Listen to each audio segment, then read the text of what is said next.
जैसे कि last episode में हमने देखा कि टैंग शैंग और स्लॉटर किंग की फाइट हो रही है। स्लॉटर किंग अब कहता है कि अगर तुम मुझे एंटीडोट दे दोगे तो मैं तुम्हें जिंदा छोड़ दूंगा।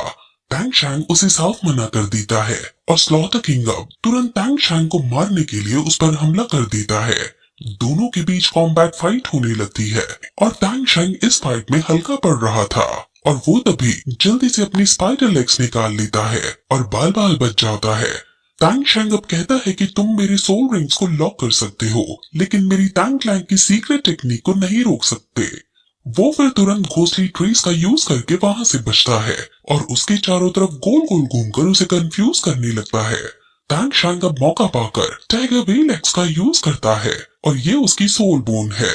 वो एक्स को सीधे स्लॉटर किंग के ऊपर छोड़ता है और स्लॉटर किंग उससे बचने के लिए डिफेंस करते हैं और दोनों के बीच अब टक्कर होने लगती है। थोड़े स्ट्रगल के बाद स्लॉटर किंग उस एक्स को ही उल्टा टैंग शैंग के ऊपर छोड़ देता है और टैंग शैंग फिर से बाल बाल बचता है। टैंग शैंग ये देखकर हैरान हो जाता है क्योंकि बोस एक्सी के बाद इस एक्स को रोकने का सामर्थ्य कोई नहीं रखता था। और बात तो अभी डराने वाली ये थी कि स्लॉटर किंग ने अपनी किसी सोल रिंग का यूज नहीं किया है। स्लॉटर किंग टैंग शैंग से कहता है कि क्या तुम स्लॉटर किंग के आगे अपने इन तुच्छ शक्तियों का यूज करोगे। वो ये कहता हुआ आगे बढ़ता है और कहता है कि मुझे तुम पर तरस आता है कि तुम्हारी ये हालत है।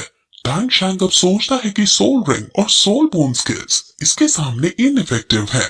हुई लीना ने भी अभी इससे लड़ाई की थी और वो भी हार गई थी।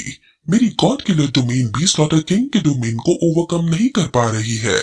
लेकिन तभी वो आसपास जंगल की हरियाली को देखता है और वो समझ जाता है कि उसकी ब्लू सिल्वर डोमेन को यूज करना इस एनवायरमेंट में बेस्ट रहेगा। वो तुरंत ब्लू सिल्वर डोमेन के मैजेस्टिक नेचर को यूज करता है और वहाँ तभी आसपास उसकी डोमेन फैल जाती है और blue silver plant slaughter king को चारों तरफ से पूरी तरह जकड़ लेती है। वो फिर स्वैलोइंग गोल्डन थ्रेड्स का भी यूज करता है और उसे लगता है कि वो अब जीत जाएगा। लेकिन कुछ पल बाद ही स्लॉटर किंग का डोमेन उस डोमेन को नष्ट कर देता है और साथ ही साथ वो ये कहता है कि स्लॉटर डोमेन सबसे ताकतवर है। वो अपने हाथ को टैंग शैंग के मुंह के ऊपर बढ़ाता है और टैंग शैंग अब मरने ही वाला था कि तभी उसके अंदर की सी गॉड लाइट चमकती है और टैंग शैंग अपने ट्राइडेंट का अब यूज करने का डिसाइड करता है। उसकी लाइट से स्लॉटर किंग पीछे गिर जाता है और अब टैंग शैंग सी गॉड की लाइट के साथ साथ अपने ट्राइडेंट से स्लॉटर किंग पर हमला करता है।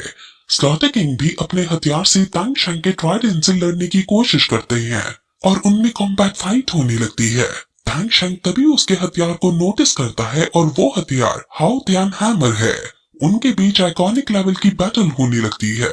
अब फिर स्लॉटर किंग अपने हैमर को चार्ज करके टैंग शैंग पर हमला करने का प्लान करने लगते हैं और टैंग शैंग उन्हें कुछ सोचने से भी रोकने लगता है, लेकिन वो लेट हो जाता है और उन दोनों का हथियार अब एक दूसरे से टकराता है और दोनों ही अब एक दूसरे को पीछे धकेलने लगते हैं।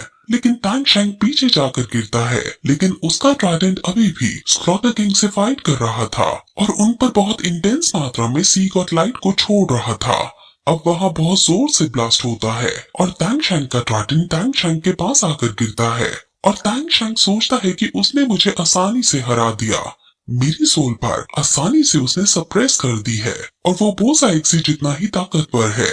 उसकी जो तलवार है उसने ट्राइडेंट को भी सह लिया है और उसके माथे पर जो साइन है उससे पता चलता है कि वो भी जरूर किसी गॉड का उत्तराधिकारी है।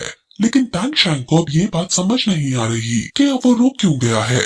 अब स्लॉटर किंग बहुत पोलाइटली टैंग शैंग को थैंक यू कहता है और जब टैंग शैंग उससे पूछता है कि तुम मुझे थैंक यू क्यों कह रहे हो, तो वो कहता है कि अगर सी गॉड की लाइट मुझ पर ना पड़ती तो मैं हमेशा इस नरक में फंसा रहता।